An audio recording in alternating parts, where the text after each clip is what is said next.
নমস্কাৰ এতিয়াৰ আফটাৰনুন এক্সপ্ৰেছলৈ আপোনাক স্বাগতম মই কৃপাঞ্জল ৰাজবংশী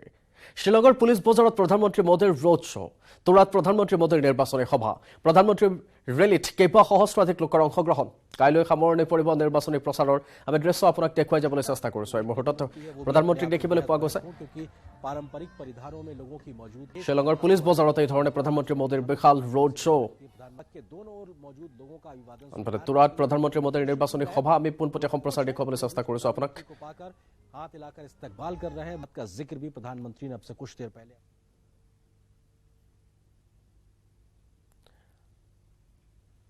আৰু আমি দেখুৱাবলৈ চেষ্টা কৰিছো তুৰাত প্ৰধানমন্ত্ৰী মোদী এই ধৰণে বিশাল নিৰ্বাচনী সভা কৰা দেখিবলৈ পোৱা গৈছে সকলো লোকৰ মাজত এনে ধৰণে আগবাঢ়ি গৈছে তেখেতে পুষ্পবৃষ্টিৰে সকলোৱে তেওঁক স্বাগতম জনাইছে সকলোকে অভিবাদন তেওঁলোকৰ সকলোৰে অভিবাদন গ্ৰহণ কৰিছে নিজৰ অভিবাদন দিছে সকলোকে এনে ধৰণে প্ৰধানমন্ত্ৰী মোদীৰ বিশাল ৰোড শ্ব' দেখিবলৈ পোৱা গৈছে শ্বিলঙত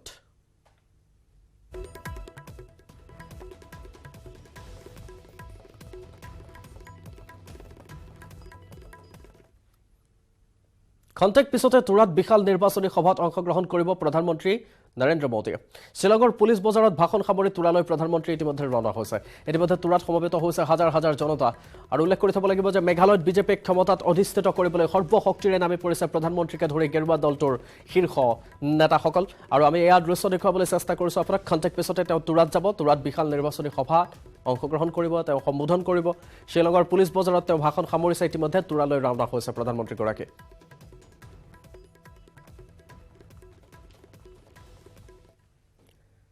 নাগালেণ্ডত প্ৰধানমন্ত্ৰী নৰেন্দ্ৰ মোদীৰ নিৰ্বাচনী প্ৰচাৰ ডিমাপুৰৰ চুমুক ডিমাৰ এগ্ৰি এক্সপো ফিল্ডত প্ৰধানমন্ত্ৰী মোদীয়ে অংশ লয় বিশাল নিৰ্বাচনী সভাত শাসকীয় এনডিপিপি বিজেপিৰ হৈ প্ৰচাৰ চলাইছে প্ৰধানমন্ত্ৰীগৰাকীয়ে ইফালে মেঘালয়ৰ তুৰাতো নিৰ্বাচনী প্ৰচাৰ চলাব প্ৰধানমন্ত্ৰী নৰেন্দ্ৰ মোদীয়ে ইতিমধ্যে তেওঁ তালৈ ৰাওনা হৈছে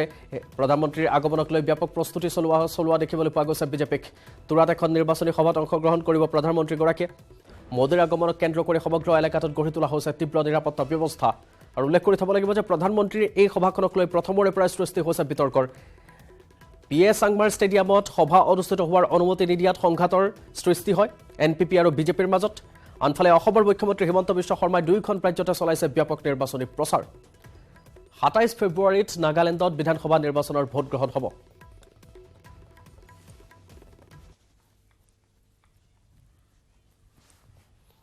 नमस्कार आपने खान किन्हीं कहां से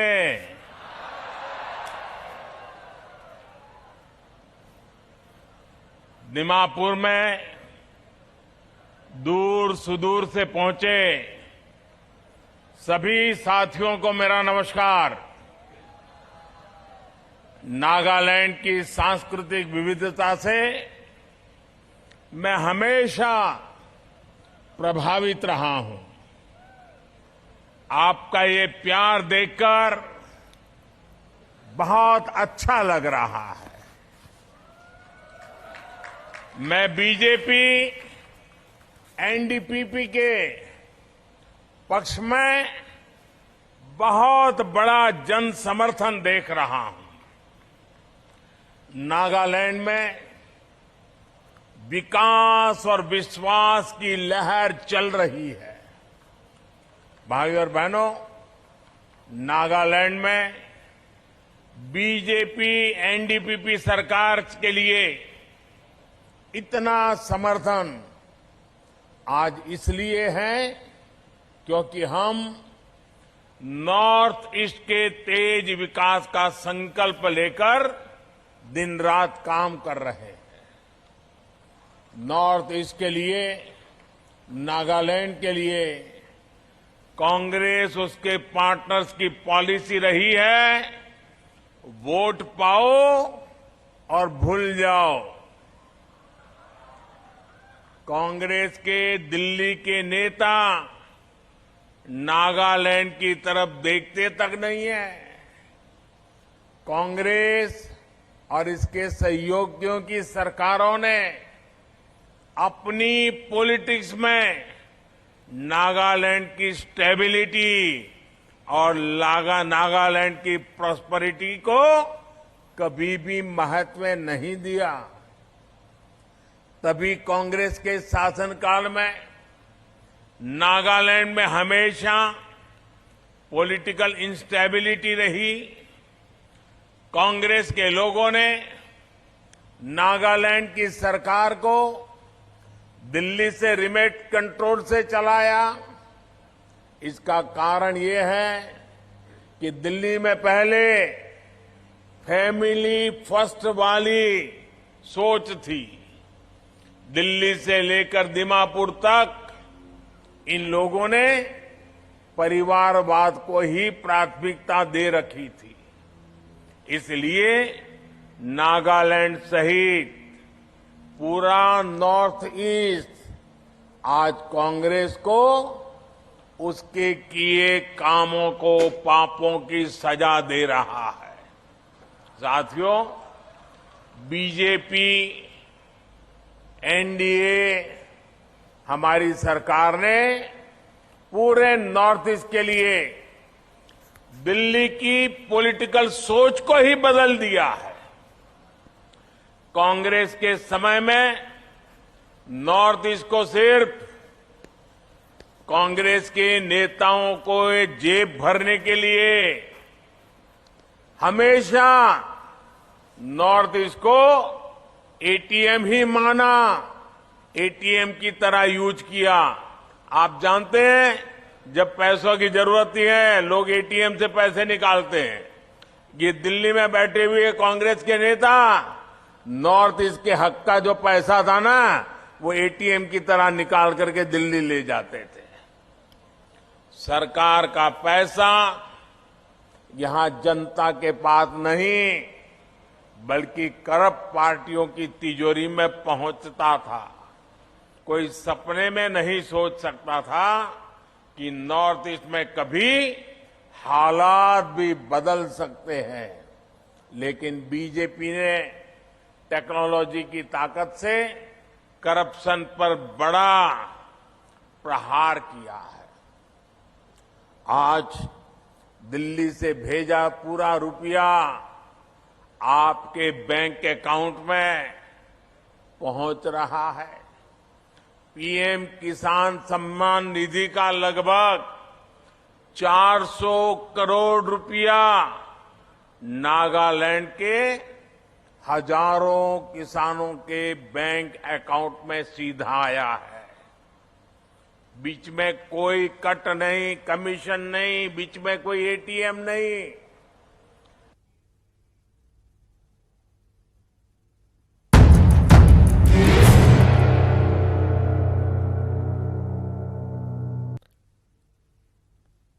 ৰাজ্য কপোৱা ডাবল মাৰ্ডাৰ কাণ্ডত ব্যৱহৃত দা নিয়া হৈছে ফৰেন্সিকলৈ। নুনমাটি থানাৰ পৰা তদন্তকাৰী বিষয়াই লৈ যায় দাখন। বৃহস্পতিবাৰে মহানগৰীৰ সমীপৱৰ্তী বুন্দাজানৰ পৰা আৰক্ষীয়ে উদ্ধাৰ কৰিছিল দাখন। আৰু এই মুহূৰ্তৰ শেহতীয়া খবৰ আমি জনাবলৈ চেষ্টা কৰিছোঁ। দাখনক লৈ থকা সেই জল্পনা কল্পনা আৰু ৰাজ্য কপোৱা ডাবল মাৰ্ডাৰ কাণ্ডত ব্যৱহৃত এইখন দা ফৰেন্সিকলৈ ইতিমধ্যে লৈ যোৱা হৈছে। নুনমাটি থানাৰ পৰা তদন্তকাৰী বিষয়াই লৈ গৈছে এই দাখন। বৃহস্পতিবাৰে মহানগৰীৰ সমীপৱৰ্তী বুন্দাজানৰ পৰা আৰক্ষীয়ে উদ্ধাৰ কৰিছিল দাখন।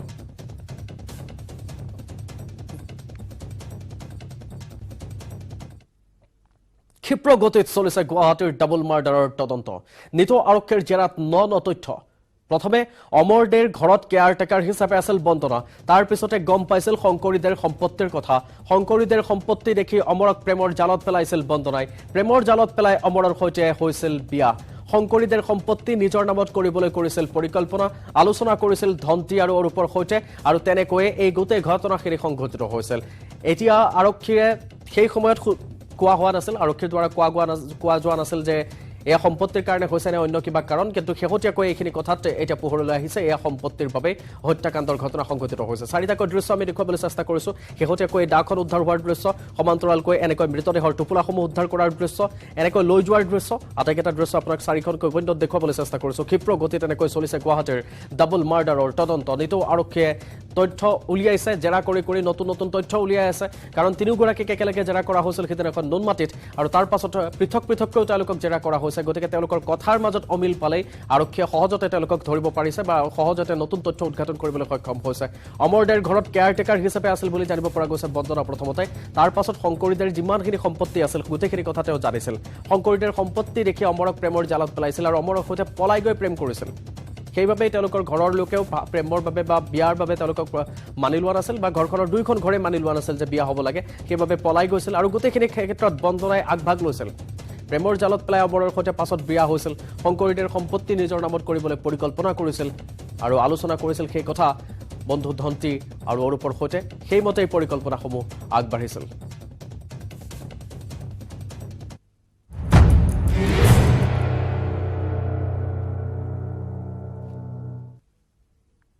এটা বিৰতি লৈছো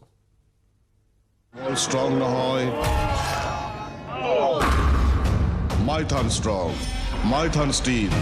নিৰ্মাণৰ মানদণ্ড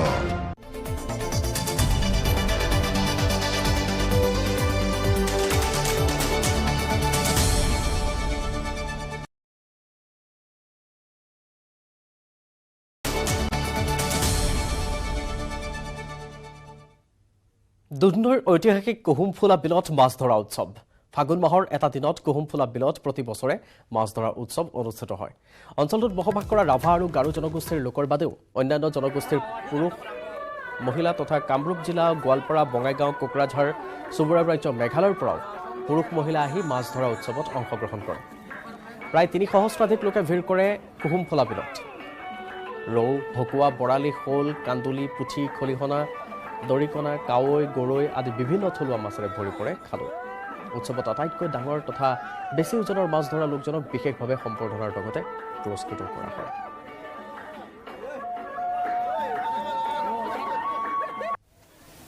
শিলুক মৌজাৰ আমাৰ এই কুহুমফুলা বিল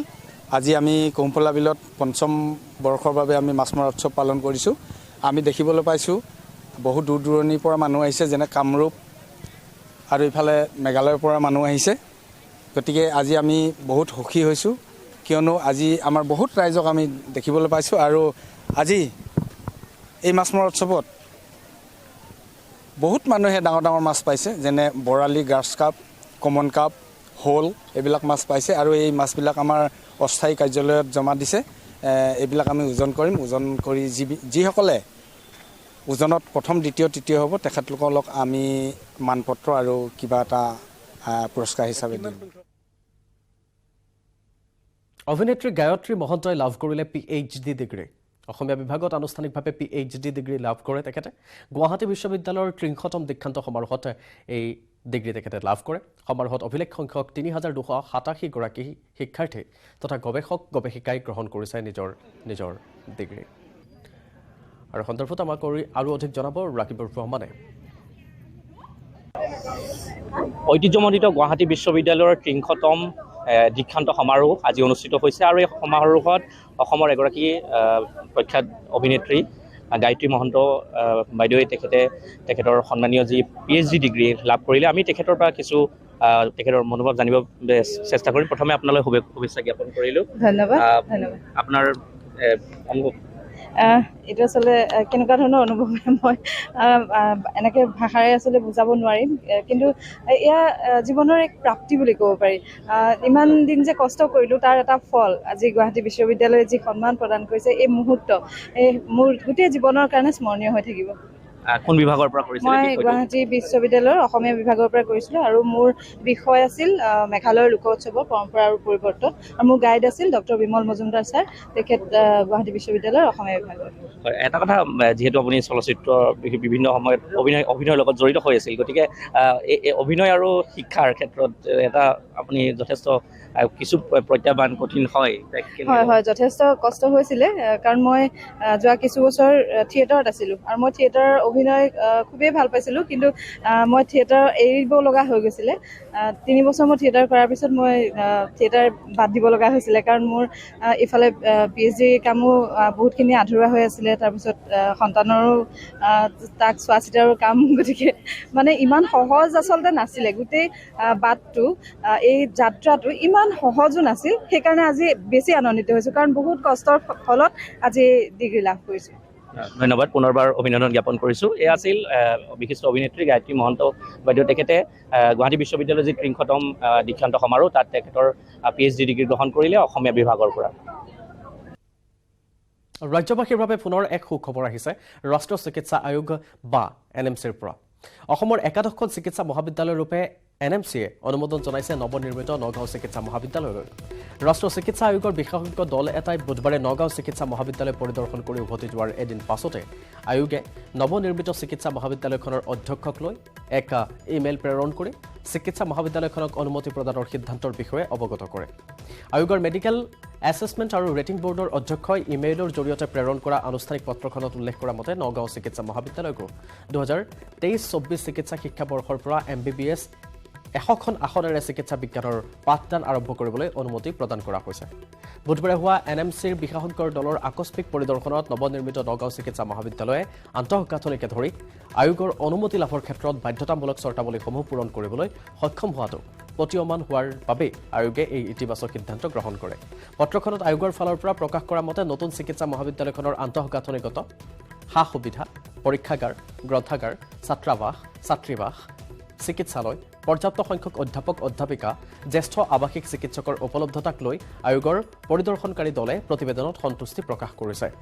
উল্লেখ কৰি থব লাগিব যে ৰাষ্ট্ৰীয় চিকিৎসা আয়োগে 11 দিন পূৰ্বে কোকৰাঝাৰ চিকিৎসা মহাবিদ্যালয়কো 2023-24 চিকিৎসা শিক্ষাবৰ্ষৰ পৰাই 100খন MBBS আসনসহ পাঠদানৰ বাবে অনুমতি প্ৰদান কৰে কোকৰাঝাৰৰ পাছতে নগাঁও চিকিৎসা মহাবিদ্যালয়কো শ্ৰীমন্ত শংকৰদেৱ স্বাস্থ্য বিজ্ঞান বিশ্ববিদ্যালয়ৰ অধীনত চিকিৎসা বিজ্ঞানৰ পাঠ্যক্ৰম মুকলিৰ অনুমতি প্ৰদান কৰিলে NMCয়ে এফালে কোকৰাঝাৰৰ পাছত নগাঁও চিকিৎসা মহাবিদ্যালয়েও NMCৰ অনুমতি আহৰণ কৰাত সন্তুষ্টি প্ৰকাশ কৰিছে ৰাজ্যৰ স্বাস্থ্য পৰিয়াল কল্যাণ চিকিৎসা শিক্ষা তথা গৱেষণা বিভাগৰ মন্ত্ৰী কেশৱ মহন্তই NMCৰ এই সিদ্ধান্তত আনন্দ প্ৰকাশ কৰি স্বাস্থ্যমন্ত্ৰীগৰাকীয়ে নগাঁও জিলাবাসীৰ ৰাজ্যৰ লগতে সমগ্ৰ ৰাজ্যবাসী আৰু নতুন চিকিৎসা মহাবিদ্যালয়খনৰ অধ্যক্ষ বিভাগীয় মুৰব্বী তথা অধ্যাপক অধ্যাপিকা জ্যেষ্ঠ আৱাসিক চিকিৎসককে ধৰি মহাবিদ্যালয় পৰিয়ালৰ সকলো সদস্যকে অভিনন্দন জনাইছে এই ক্ষেত্ৰত মুখ্যমন্ত্ৰী ডক্টৰ হিমন্ত বিশ্ব শৰ্মাৰ ভূমিকাৰো বিশেষভাৱে শলাগ লৈছে স্বাস্থ্য তথা চিকিৎসা শিক্ষা গৱেষণা দপ্তৰৰ মন্ত্ৰীগৰাকীয়ে মই এটা আনন্দৰ বিষয় বুলি কোৱা এটা গৌৰৱৰ খবৰ বুলি কৈছোঁ কৈছে আমাৰ নগাঁও আমাৰ গৌৰৱ মই নিজে এজন নগাঁৱীয়া হিচাপে এইটো এটা ইয়াত সামান্যতম এটা বৰঙণি আগবঢ়াবলৈ পাই সুখী হৈছোঁ যে যোৱাকালি যিটো ভাৰত চৰকাৰৰ জাতীয় আয়ুৰ্বিজ্ঞান পৰিষদৰ অৰ্থাৎ যিটো নেশ্যনেল মেডিকেল কাউন্সিল তেওঁলোকৰ দুজন সদস্যই ইয়াত আহি আমাৰ কলেজখন আচম্বিতে আহি পেলাই পৰিদৰ্শন কৰি গৈছিল আৰু সেই পৰিদৰ্শন কালত তেওঁলোকে যথেষ্ট যোগাত্মক ধৰণৰ মন্তব্য প্ৰদান কৰিছিল আৰু তেতিয়া আমি অনুমানত ভিত্তিত ধৰি লৈছিলোঁ যে আমাৰ কলেজখনে MBBSত ছাত্ৰ ভৰ্তিৰ বাবে অনুমোদন লাভ কৰিব আৰু সেই ভাল খবৰটো আজি আবেলি আহি পালেহি যে তেওঁলোকে ইতিমধ্যে অনুমতি প্ৰদান কৰিছে যে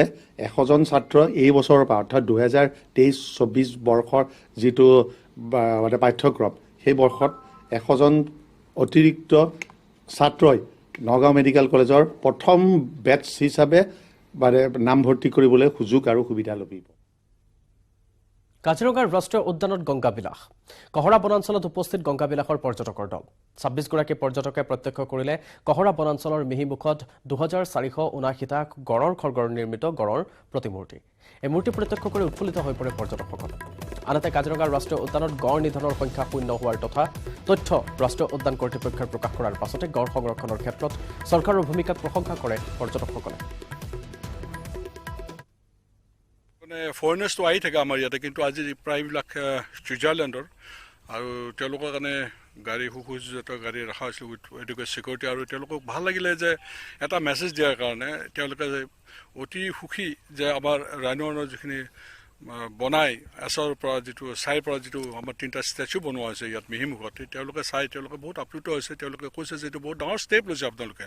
অসম চৰকাৰে ইয়াত বিশেষকৈ কাৰণ এইটো এটা ৱৰ্ল্ড মেছেজ কাৰণ চাউথ আফ্ৰিকাৰ কথা কৈছে তেখেতসকলে কৈছে যে চাউথ আফ্ৰিকাত এইটো কোচিং চলি আছে ইয়াত বন্ধ হোৱা বুলি শুনিছোঁ আমাৰ অসমত তেওঁলোকে কৈছে যে you should feel proud of this আৰু মই কৈছোঁ যে আমাৰ চৰকাৰখনৰ তত্বাৱধানত যিটো আমাৰ এণ্টি পচিং এক্টিভিটি চলি আছে ড্ৰাইভ চলি আছে ৰাইনো কনজাৰ্ভেশ্যনৰ কাৰণে বা ইয়াত পৰিসৰ বঢ়োৱাৰ কাৰণে ৰাইনৰ সংখ্যা বঢ়াবৰ কাৰণে আমাৰ এতিয়া ৰিচেণ্টলি আপোনালোকে গম পাইছে যে বুঢ়া চাপৰি অভয়াৰণ্য লাওখোৱা অভয়াৰণ্যত মানে প্ৰায় 1402 হেক্টৰ আমি মাটি কালি আমি বা আমাৰ যিটো এনক্ৰ'চাৰ্ছৰ কবলৰ পৰা উদ্ধাৰ কৰা হৈছে। আৰু ইয়াৰ সৈতে সামৰিছোঁ আফটাৰনুন এক্সপ্ৰেছ। নমস্কাৰ।